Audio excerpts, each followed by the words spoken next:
বলিউডের item queen Malaika Arora বারবার তিনি চর্চায় উঠে আসেন নিজের ব্যক্তিজীবনের নানা বিষয় নিয়ে।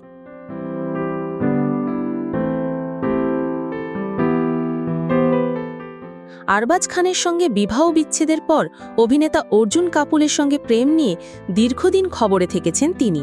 বেশ কিছু বছর একসঙ্গে থাকলেও অর্জুন মালাইকার প্রেমেও ভাঙন ধরে।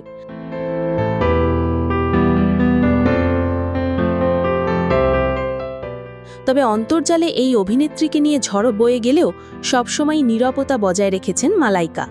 এবার ভারতীয় গণমাধ্যম পিঙ্কভিলাকে দেওয়া এক সাক্ষাৎকারে দ্বিতীয়বার বিয়ের পিঁড়িতে বসার ইঙ্গিত দিলেন মালাইকা।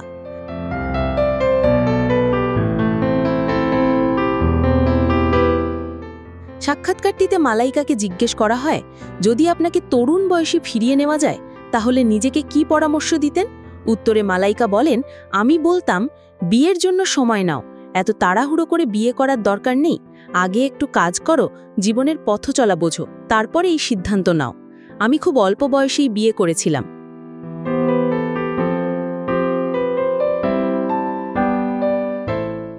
এরপর অভিনেত্রীকে সরাসরি প্রশ্ন করা হয়, আবার বিয়ে করার কথা তিনি ভাবছেন কিনা।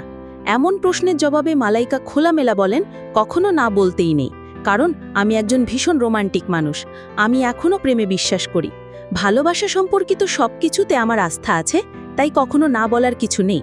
তবে মালাইকার এই মন্তব্য এখন ছড়িয়ে পড়েছে সোশ্যাল মিডিয়ায়, আর সেখান থেকে অনুরাগীদের মধ্যে জল্পনা তৈরি হয়েছে, চলছে জোর চর্চাও। তবে কি মালাইকা শীঘ্রই জীবনের নতুন অধ্যায় শুরু করবেন, এমন প্রশ্ন এখন নেটিজেনদের।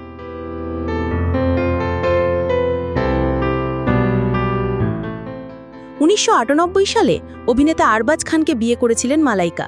4 বছর পর 2002 সালে তাদের সংসারে জন্ম নেয় ছেলে আরহান খান। পরে 2016 সালে আরবাজ মালাইকা আলাদা হওয়ার সিদ্ধান্ত নেন এবং 2017 সালে আনুষ্ঠানিকভাবে বিচ্ছেদ ঘটে এই তারকা জুটির দাম্পত্যে। এরপরই অর্জুন কাপুরের সঙ্গে প্রেমের সম্পর্কে জড়ান এই অভিনেত্রী।